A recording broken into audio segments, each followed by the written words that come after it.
괜히 내가 반대했다가 찍혀가지고 아마 손해보는 거 아닌가? 나만 막 불리하게 어떡하지? 근데 사실 반대예요. 왜냐면은 아까 말씀드린 것처럼 이 토지 면적의 3분의 2 이상 요거를 넘어야 되기 때문에 적어도 조합이 설립되기 전까지는, 그때까지는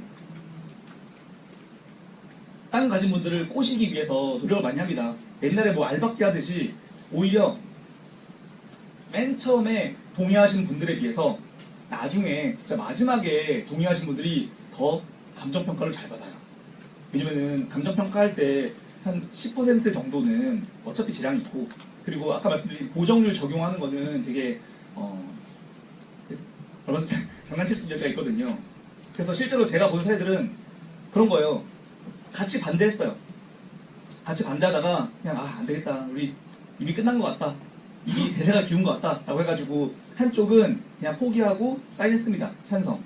그런 다음에 한쪽은 끝까지 반대하다가 마지막에 결국 마지막에 넘어갔어요.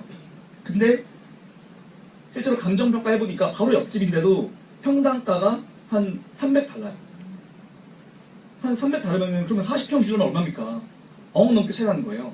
그래서 저는 결국 반대하다가 결국 마지막에 이 사업이 되더라도 오히려 처음에 찬성하신 분들이, 그런 분들이 나중에 막 화병 나는 경우가 많이 있다, 그 말씀 먼저 드리고요.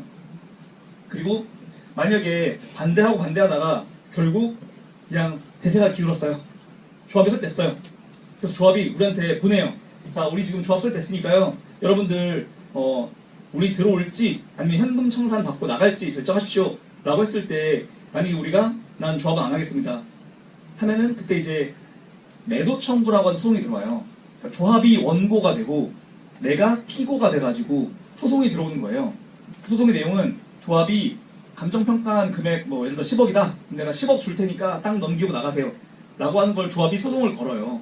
이제 여러분들은 이제 아유 그러면 또 큰일 났네, 소송 들어오면은 그것도 방어해야 되고 큰일 났네 하잖아요. 근데 그게 아니다. 그건 수용이 아니고요, 소송인데 그 소송을 하는 동안에 우리가 재감정을 합니다. 그러니까 조합이 지정한 감정평가 법인에게 맡기는 게 아니라 우리가 법원을 통해서 이거 좀 말도 안 됩니다, 너무 가치가 낮습니다, 다시 감정해야 됩니다 라고 하잖아요. 그러면은 그때 10%씩 올라요. 1심에서 10% 올리고 2심에서 10% 올릴 수 있는 거예요. 감정하고 재감정해가지고. 그러면은 이게 빌라면은 별 의미가 없죠. 빌라면 애초에 2억인데 10% 올라봤자 변호사비 빼고 나면 남는 것도 없겠죠.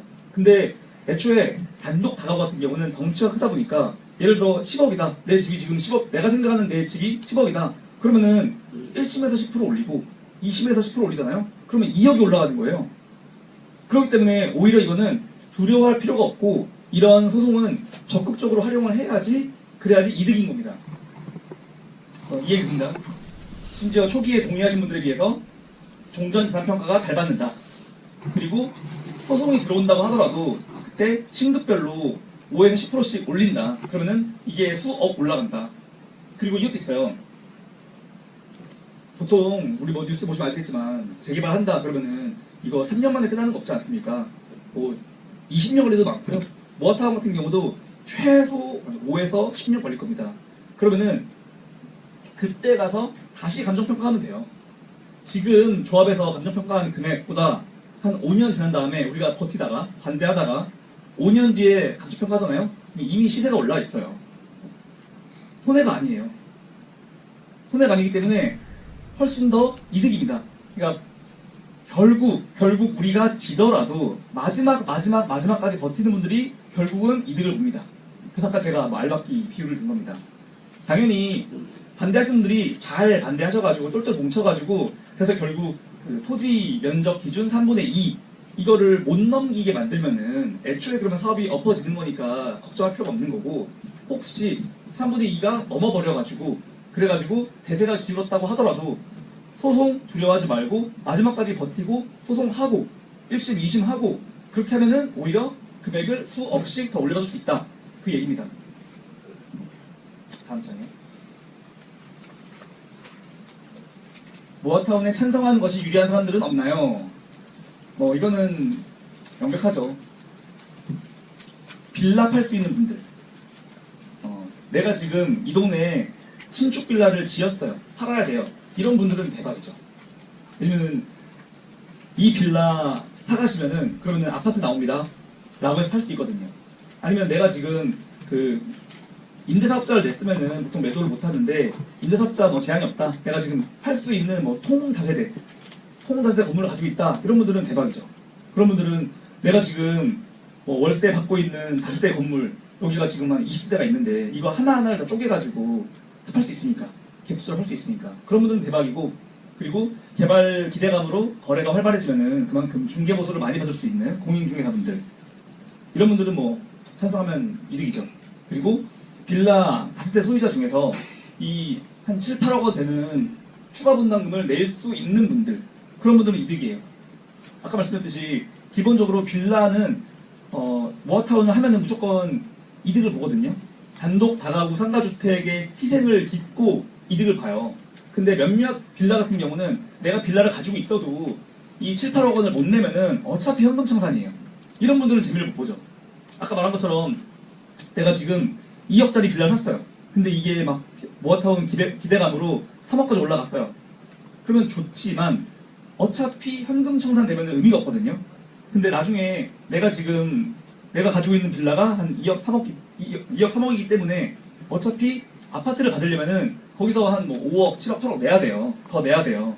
근데 그거를 낼 수 있으면은 아파트를 받을 수 있으니까 그러면은 괜찮아요. 그분들은 이득이에요. 근데 만약에 그 조합원 추가 분담금을 못 낸다. 그러면 아무리 내가 지금 빌라를 가지고 있어도 그분들은 이득 아닙니다.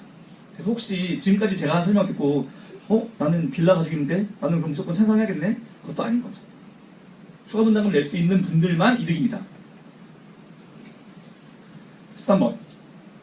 그러면은 이 원치 않는 재개발에 대응하는 최선의 방어책은 무엇입니까?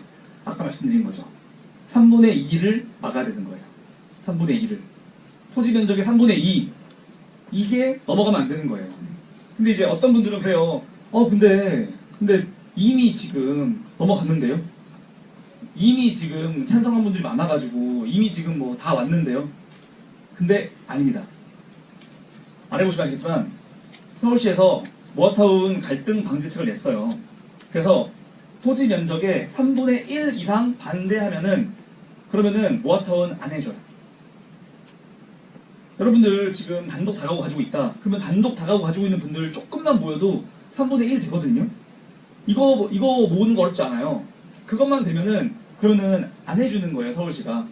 서울시의 원칙은 그겁니다. 서울시는 어차피 지금 모아타운 하겠다는 곳이 한두 곳이 아닌데 아니 굳이 주민들끼리 싸움 난 곳을 뭐하러 해주냐. 주민들 갈등이 있는 곳은 안 하겠다. 이거예요. 근데 그 갈등의 판단 기준이 뭐냐? 3분의 1 면적 기준. 여러분들이 똘똘 뭉쳐가지고 3분의 1만 모으신 다음에 서울시에 민원 넣고 반대 동의서 혹시 이미 쏘가가지고 찬성하신 분이 있다 그러면 철회 동의서 그거 써가지고 서울시 내잖아요. 그럼 서울시가 보고서는 지금 찬성 측 추진위에서 들어온 동의서에 이름이 있는 분이 있는데 이분은 지금 반대 동의서 냈네. 철회 동의서 냈네. 그럼 그분은 빼고 반대 동의서 철회 동의서 낸 분들 이분들 면적 합계 계산해가지고 3분의 1 이상 되면은 그러면은 안 해주는 겁니다. 그렇기 때문에 여러분들께서 똘똘 뭉쳐가지고 반대 동의서 많이 걷고 철회 동의서 많이 걷고 그렇게 해서 3분의 1만 넘기면은 그러면 막을 수 있는 거예요. 두 번째 같은 경우는 조금 노력이 필요합니다. 서울시가 모아타운을 안 해주는 두 가지 이유가 아까 첫 번째 주민 갈등 주민들끼리 싸움 나는 곳이면은 굳이 안 해준다. 두 번째 같은 경우는 투기 우려. 그래서 이거는 부동산 이상거래 등 투기 세력이 의심되는 경우 이거를 좀 분석을 해야 돼요. 실제로 제가 이따 설명드리겠지만 제가 자문을 드려가지고 모아타운 지정됐다가 철회된 곳 모아타운 추진했는데 엎어진 곳 이런 분들은 등기부등본을 다 봤어요. 그 동네에 있는 등기부등본 다 봐가지고 찬성하시는 분들 중에 지금 실거주하고 있는 사람이 얼마나 되는지 그냥 갭 투자해가지고 세입자가 살고 있는 게 얼마나 되는지 지금 찬성하고 있다는 저분들 실제로 살고 있는 분들 맞는지 이거를 봐가지고 전부 다 투기꾼입니다 라고 하는 거를 설명하면은 서울시가 또 빼줘요. 근데 이거는 공부를 해야겠죠. 등기부등본 전부 다 분석하는 그 작업이 필요합니다. 이 두 가지 사유가 있으면은 서울시가 제외한다. 그래서 제가 자문했던 역삼 2동, 자양 4동, 반포 1동, 월계동, 양재 2동 전부 다 실제로 제가 도와드려가지고 엎어진 곳들입니다. 다음 장이요.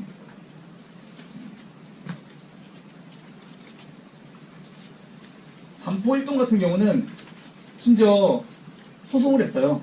제가 도와드려가지고 모아타운이 엎어졌어요. 그랬더니 소송이 들어왔는데 그 소송하는 과정에서 소송에 참여하는 그 찬성 측 그분들 명단이 쫙 나오잖아요. 그분들을 또 분석해봤더니 90%가 91%가 그냥 외지인이었어요. 외지인. 네, 91%가 그냥 갭 투자해놓은 외지인이었어요. 그래서 결국 그 소송도 이겼습니다. 네, 그 다음에 이제 사례인데요. 모아타운 좌절, 강남 역삼 2동 제가 자문한 곳이고요. 다음 여기 보시면은 반포 1동 주민 갈등 및 투기 우려가 있다는 검토 결과에 따라서 선정위원회에서 탈락시킨 지역이다. 반포 1동 제가 자문한 곳입니다. 다음 장. 그리고 이건 소송. 결국 반포 1동에서는 찬성 측 추진해서 소송까지 걸었어요. 그런데 그 소송도 승소했습니다. 제가 승소했고 결국 여기 엎어졌어요. 그리고 아래 자양사동 모아타운 주민 반대로 무산 제가 자문한 곳입니다. 다음 장. 월계동 500번지 일대 모아타운서 제외. 여기도 그렇죠? 대상지로 선정이 됐는데 철회가 된 거예요. 여기도 제가 자문한 곳입니다. 양재 2구역, 6구역 모아타운 퇴짜. 여기도 제가 자문한 곳입니다. 이게 불가능한 게 아니에요.